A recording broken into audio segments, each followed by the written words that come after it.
Good evening, my fellow Americans. We're facing an inflection point in history. One of those moments where the decisions we make today are going to determine the future for decades to come. That's what I'd like to talk with you about tonight. You know, early this morning, I returned from Israel. They tell me I'm the first American president to travel there during the war. I met with the Prime Minister and members of his cabinet. And most movingly, I met with Israelis who had personally lived through horrific horror of the attack by Hamas on the 7th of October. More than 1,300 people slaughtered in Israel, including at least 32 American citizens. Scores of innocents, from infants to the elderly grandparents, Israelis, Americans taken hostage. As I told the families of Americans being held captive by Hamas, we're pursuing every avenue to bring their loved ones home. As president, there is no higher priority for me than the safety of Americans held hostage. The terrorist group Hamas unleashed pure, unadulterated evil in the world. But sadly, the Jewish people know perhaps better than anyone that there is no limit to the depravity of people when they want to inflict pain on others.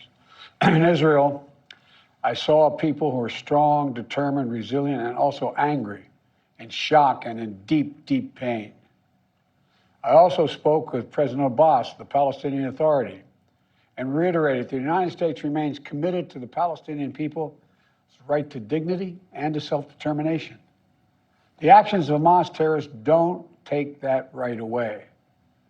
Like so many other, I'm heartbroken by the tragic loss of Palestinian life, including the explosion at the hospital in Gaza, which was not done by the Israelis.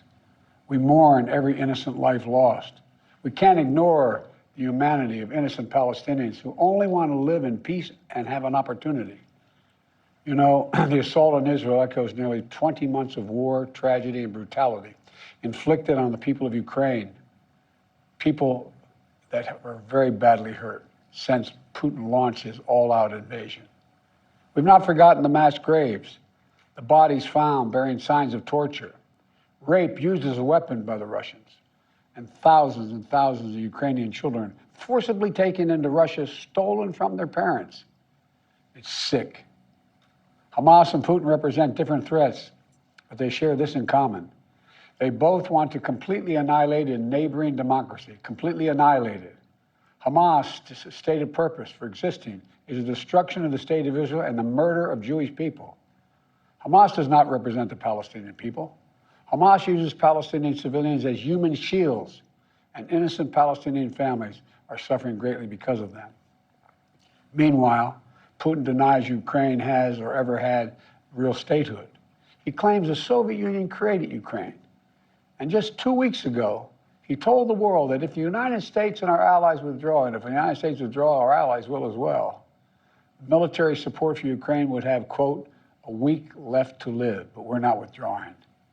I know these conflicts can seem far away, and it's natural to ask, why does this matter to America? So let me share with you why making sure Israel and Ukraine succeed is vital for America's national security. You know, history has taught us that when terrorists don't pay a price for their terror, when dictators don't pay a price for their aggression, they cause more chaos and death and more destruction. They keep going, and the cost and the threats to America and the world keep rising. So if we don't stop Putin's appetite for power and control in Ukraine, he won't limit himself just to Ukraine. Putin's already threatened to remind Poland that their Western land was a gift from Russia. One of his top advisors, a former president of Russia, has called Estonia, Latvia, and Lithuania Russia's Baltic provinces. These are all NATO allies. For 75 years, NATO has kept peace in Europe and has been the cornerstone of American security. And if Putin attacks a NATO ally, we will defend every inch of NATO which the treaty requires and calls for. We'll have something that we do not seek. Make it clear, we do not seek. We do not seek to have American troops fighting in Russia or fighting against Russia. Beyond Europe, we know that our allies, and maybe most importantly, our adversaries and competitors, are watching. They're watching our response in Ukraine as well. And if we walk away and let Putin erase Ukraine's independence, would-be aggressors around the world would be emboldened to try the same. The risk of conflict and chaos could spread in other parts of the world, in the Indo-Pacific, in the Middle East, especially in the Middle East. Iran is supporting Russia in Ukraine, and is supporting Hamas and other terrorist groups in the region, and will continue to hold them accountable, I might add. The United States and our partners across the region are working to build a better future for the Middle East. One where the Middle East is more stable, better connected to its neighbors, and through innovative projects like the India-Middle East-Europe Rail Corridor that I announced this year at the summit of the world's biggest economies. More predictable markets, more employment, less rage, less grievances, less war when connected. It benefits the people who would benefit the people of the Middle East and would benefit us. American leadership is what holds the world together. American alliances are what keep us, America, safe. American values are what make us a partner that other nations want to work with. To put all that at risk, if we walk away from Ukraine, if we turn our backs on Israel, it's just not worth it. That's why tomorrow I'm going to send to Congress an urgent budget request to fund America's national security needs, to support our critical partners, including Israel and Ukraine. It's a smart investment that's going to pay dividends for American security for generations. Help us keep American troops out of harm's way. Help us build a world that is safer, more peaceful, more prosperous for our children and grandchildren. In Israel, we must make sure that they have what they need to protect their people today and always. The security package I'm sending to Congress and asking Congress to do is an unprecedented commitment to Israel's security that will sharpen Israel's qualitative military edge, which we've committed to, the qualitative military edge. We're going to make sure Iron Dome continues to guard the skies over Israel. We're going to make sure other hostile actors in the region know that Israel is stronger than ever and prevent this conflict from spreading. Look, at the same time, President Netanyahu and I discussed again yesterday the critical need for Israel to operate by the laws of war. That means protecting civilians in combat as best as they can. The people of Gaza urgently need food, water, and medicine. Yesterday, in discussions with the leaders of Israel and Egypt, I secured an agreement for the first shipment of humanitarian assistance from the United Nations to Palestinian civilians in Gaza. If Hamas does not divert or steal these shipments, we're going to provide an opening for sustained delivery of life-saving humanitarian assistance for the Palestinians. As I said in Israel, as hard as it is, we cannot give up on peace. We cannot give up on a two-state solution. Israel and Palestinians equally deserve to live in safety, dignity, and peace. You know, and here at home, we have to be honest with ourselves. In recent years, too much hate has given too much oxygen, fueling racism, the rise of anti-Semitism, Islamic phobia, right here in America. It's also intensified in the wake of recent events that led to the horrific threats and attacks that both shock us and break our hearts. On October 7th, terror attacks have triggered deep scars and terrible memories in the Jewish community. Today, Jewish families worried about being targeted in school, wearing symbols of their face, walking down the street, or going out about their daily lives. And I know many of you in the Muslim American community, the Arab American community, the Palestinian American community, and so many others are outraged and heartened, saying to yourselves, here we go again with Islamophobia and distrust we saw after 9/11. Just last week, a mother was brutally stabbed. A little boy, here in the United States, a little boy who just turned 6 years old was murdered in their home outside of Chicago. His name was Wadiha, a proud American, a proud Palestinian American family. We can't stand by and stand silent when this happens. We must, without equivocation, denounce anti-Semitism. We must also, without equivocation, denounce Islamophobia. And to all you hurting, those of you hurting, I want you to know I see you. You belong. And I want to say this to you. You're all America. You're all American. This is in a moment, in moments like these, when fear and suspicion, anger and rage run hard, that we have to work harder than ever to hold on to the values that make us who we are. We're a nation of religious freedom, freedom of expression. We all have a right to debate and disagree without fear of being targeted in schools or workplaces or in our communities. I must renounce violence and vitriol. See each other not as enemies, but as fellow Americans. When I was in Israel yesterday, I said that when America experienced the hell of 9/11, we felt enraged as well. While we sought and got justice, we made mistakes. So I cautioned the government of Israel not to be blinded by rage. And here in America, let us not forget who we are.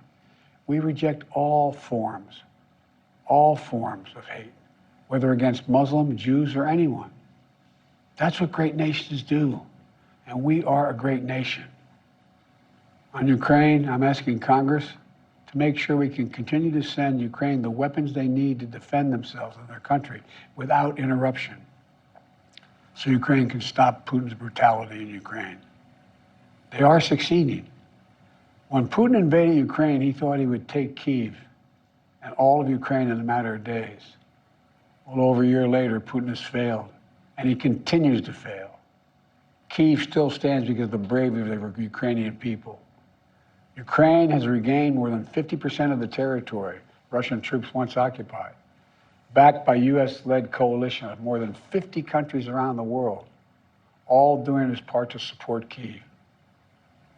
What would happen if we walked away? We are the essential nation. Meanwhile, Putin has turned to Iran and North Korea to buy attack drones and ammunition to terrorize Ukrainian cities and people.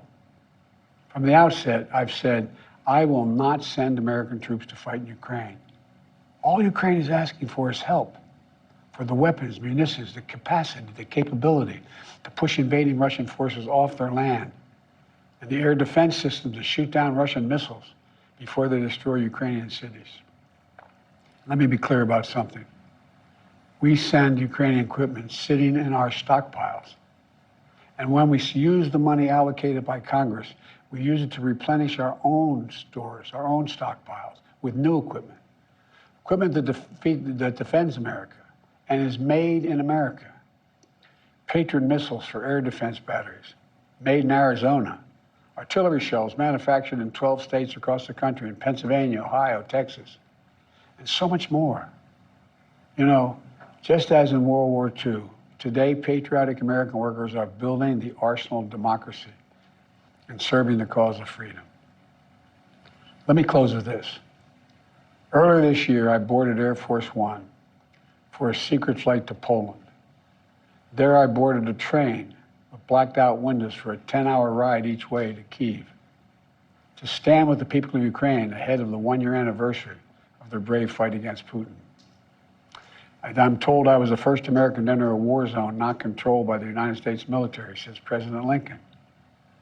With me was just a small group of security personnel and a few advisors. But when I exited that train and met President Zelensky, I didn't feel alone. I was bringing with me the idea of America, the promise of America, to the people who are today fighting for the same things we fought for 250 years ago: freedom, independence, self-determination. As I walked through Kyiv with President Zelensky, with air raid sirens sounding in the distance, I felt something I've always believed, more strongly than ever before. America is a beacon to the world. Still. Or as my friend Madeleine Albright said, the indispensable nation. Tonight, there are innocent people all over the world who hope because of us, who believe in a better life because of us, who are desperate not to be forgotten by us, and are waiting for us. But time is of the essence. I know we have our divisions at home. We have to get past them. We can't let petty, partisan, angry politics get in the way of our responsibilities as a great nation. We cannot and will not let terrorists like Hamas and tyrants like Putin win. I refuse to let that happen. In moments like these, we have to remember who we are. We are the United States of America. The United States of America. And there is nothing beyond our capacity if we do it together. My fellow Americans, thank you for your time. May God bless you all, and may God protect our troops.